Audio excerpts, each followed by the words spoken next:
Welcome back to the End Time Remnant YouTube channel. This is Dorothy, and today is December 9th, 2025. It's a little after 5:30 p.m., and I pray each of you had a beautiful and blessed day on today. Today was a long day for me.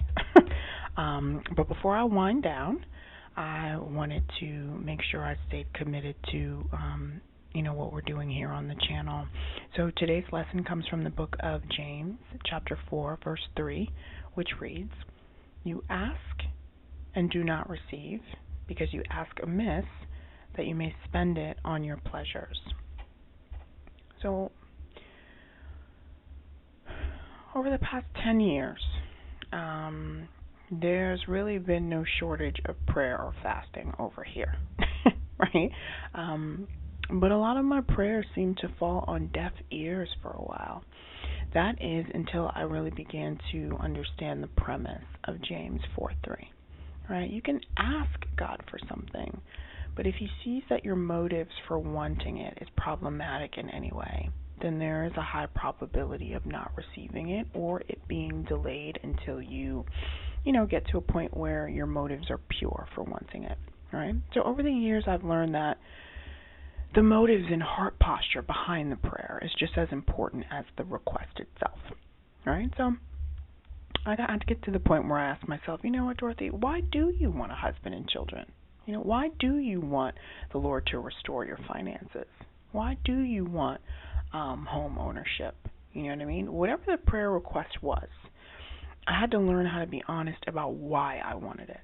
And earlier on in my walk with the Lord, the answers were puddle deep. The motives just weren't right.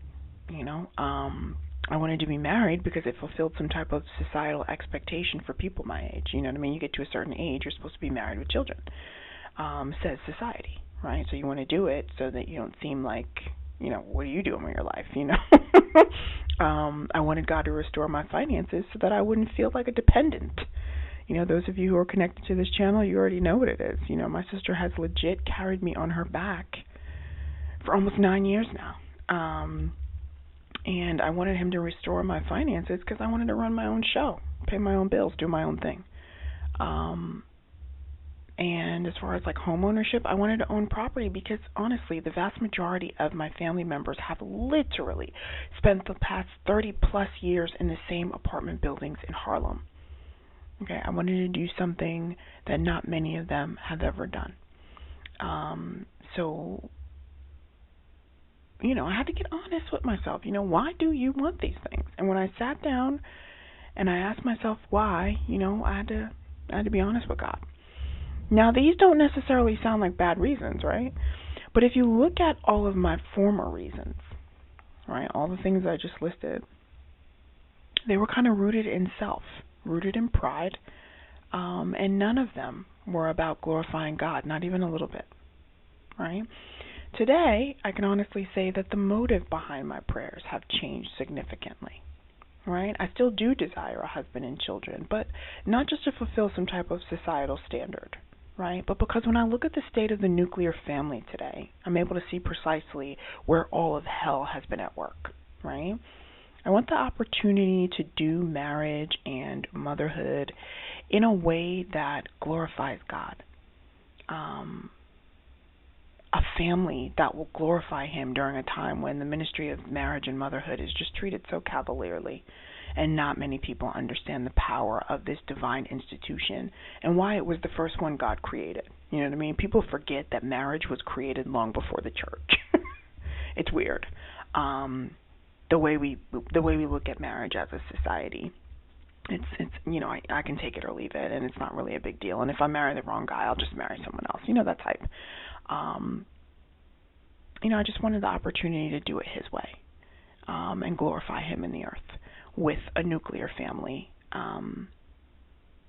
that he's pleased with. You know what I mean? That represents what he created in the Garden of Eden. And I do still desire to own property, but not necessarily to be the first one or one of few in my family to do it.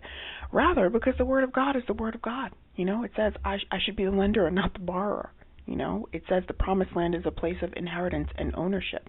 So why wouldn't I expect that the Lord could have something like that for me, you know? So ultimately, the learned lesson was to always consider the motive of my prayers, right? That way, I can go before the Lord boldly, knowing that what I'm asking for is not coming from a place of selfish gain, pride, or ego.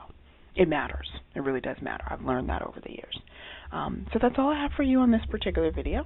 And God willing, I'll see you next time.